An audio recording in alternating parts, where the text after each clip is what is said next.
ម៉ាស់ការ៉ុតមួយនេះខ្ញុំឲ្យ rate 10 លើ 10 វិធីធ្វើម៉ាស់នេះធានាមួយផ្លែជូនបងប្អូនតែម្ដងគ្រឿងផ្សំដំបូងមានជាមួយនឹងការ៉ុតសម្រាប់ការ៉ុតបងប្អូនយកការ៉ុតធម្មជាតិការ៉ុតខ្មែរពេលដែលប្រើប្រាស់នៅលើមុខទៅអត់ងាយរក់ងាយល្មមហេដោយសារតែអត់មានសារធាតុគីមីអីចឹងណាបងប្អូនរកប្រភពដែរឈូសការ៉ុតឲ្យម៉ត់ប៉ុណ្ណឹងឯងជួយម៉ាស៊ីននេះចិត្តដាក់ចូលក្នុងម៉ាស៊ីនហ្មងខ្លាច់ម៉ាស៊ីនតឹងម៉ាស៊ីនហត់អញ្ចឹងវាអត់ម៉ត់ល្អអញ្ចឹងណាអញ្ចឹងតើតែឈូសភាគច្រើនក៏សួរថាខ្ញុំលាបអីទេពេលយប់ឡើងបងប្អូនខ្ញុំអត់មានលាបអីក្រៅពីផលិតផលរបស់ខ្ញុំទេបងប្អូនខ្ញុំលាបតែពីរមុខទេហើយបងប្អូនឃើញមុខខ្ញុំកាន់តែក្មេងហ្នឹងឥឡូវដោយសារតែខ្ញុំមានជាមួយនឹងសេរ៉ូបដោះកោសិកាអានេះសេរ៉ូបដោះកោសិកានេះសេរ៉ូតេស្តខ្លួនឯងរយៈពេលយ៉ាងយូរហើយឥឡូវក៏ខ្វះបានដែរបងប្អូនធ្វើខ្លួនឯងមែនតែដាច់ស្តុករហូតហ្មងយកទុកប្រើម្ដង3ដបអីបងប្អូនដោយសារខ្លាចដាច់ស្តុកនិយាយទៅល្អខ្លាំងមែនតើមុខក្មេងខ្លាំងមែនតើហ្មងដល់តែពេលខ្ញុំលាបគួបជាមួយនឹង collagen cream នេះទៀតធ្វើឲ្យមុខខ្ញុំកាន់តែក្មេងហើយហាប់សំខាន់ស្បែកខ្ញុំគឺសស្មៅម៉ត់ដូចស្បែកមុខកូនក្មេងអញ្ចឹងបងប្អូនតោះគ្នាសំខាន់មួយទៀតគឺបាត់ស្នាមនឹងចិត្តរុនរោធ្វើស្បែកមុខខ្ញុំមានសំណើមចេញពីខាងក្នុងមកអញ្ចឹងសម្រាប់ពីរមុខនេះគឺខ្ញុំលាបជារៀងរាល់យប់បងប្អូនតោះគ្នាបងចង់បានមុខស្អាតបងដែលមានមុនក្តៅជាប់ក្តៅជ្រុយក្តៅជីផ្សេងមុខស្ដើងស្អែកក្រហមអត់ហ៊ានប្រើប្រាស់ផលិតផលផ្សេងកុំភ្លេចប្រើពីរមុខនេះល្អដើម្បីខ្លាំងមែនតើអត់មានជាតិកាត់អត់មានជាតិបកអីបន្ទាប់មកដាក់ជាមួយនឹងទឹកដោះគោឆៅក៏បានទឹកដោះគោស្រស់ក៏បានខ្ញុំដាក់ទឹកដោះគោស្រស់ម៉ាស់ការ៉ុតនេះដែរជួយបំបត្តិស្នាមឲ្យខ្មៅជួយកាត់បន្ថយស្នាមជាប់មាច់រុយជួយស្បែកយើងតឹងក្មេងជាងវ័យបន្ទាប់ពីក្រឡុករួចរាល់បងប្អូនយកមកច្រោះបែបនេះមកសម្រាប់កាកវាខ្ញុំអត់បោះចោលទេប្រើជាមួយស្ក្រាឡើងកុំឲ្យខាតអញ្ចឹងបន្ទាប់មកបងប្អូនមានជាមួយនឹងម្សៅពោត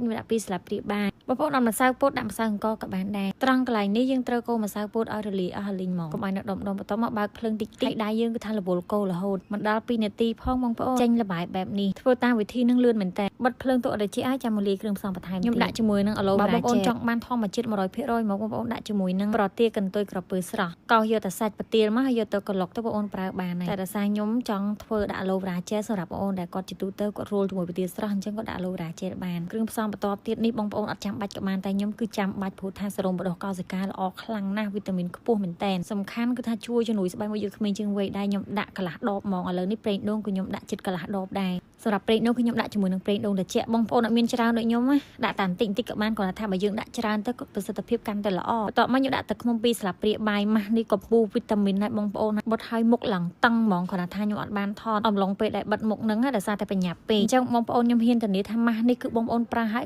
ដឹងតែសប្បាយចិត្តខ្លាំងហ្មងព្រោះថាមុខតឹងមែនតែនហ្មងហើយវាជួយកាត់បន្ថយស្នាមជាប់អាចខ្មៅស្នាមជាប់អាចរុយតែបើឲ្យខ្ញុំធានាថាជា 100% អត់ខ្ញុំអត់ធានាទេបងប្អូនគ្រាន់តែខ្ញុំហ៊ាននិយាយថាពេលដែលបងប្អូនទាំងគ្នាប្រើភ្លាមណានឹងឆ្លាញ់ស្បែកមុខខ្លួនឯងត្រង់ថាឃើញមុខខ្លួនឯងគឺតឹងហាប់ណែនហើយរលោងមានសំណើមក្មេងជាងវ័យរឿងស្នាមអុចខ្មៅគឺជួយកាត់បន្ថយតាមក្រៅសម្រាប់ម៉ាស់អត់ទៅជួយកាត់បន្ថយស្នាមជាប់អាចរុយបានខ្លះជួយឲ្យមុខតឹងហាប់ណែនមានសំណើមក្មេងជាងវ័យគឺថាអែមតែម្ដងសម្រាប់វិធីរក្សាទុកបងប្អូនអាចដាក់ទូត្រជាក់បានណាទុកបាន1សប្តាហ៍ទៅ2សប្តាហ៍ដែរសំខាន់ណាស់ខំដាក់ខ្លងមក5នៅឃើញតែដាក់បាន5ទុកចែកបងប្អូនឥឡូវនេះដាក់បានតែ3ទៀតបងប្អូនអើយអញ្ចឹងបងប្អូនណាចង់បានប្រាប់ខ្ញុំណាឬក៏បងប្អូនដាក់កំងជាមួយនឹងអវ៉ាន់ខ្ញុំអីផ្សេងទេខ្ញុំ free ជាមួយនឹងម៉ាស់ការ៉ុតនេះជូនបងប្អូនតិចណាបានតែ3នាក់ដំបូងឯណាបងប្អូនឬក៏បងប្អូនចង់ធ្វើខ្លួនឯងក៏បានដែរអត់បាក់ទេ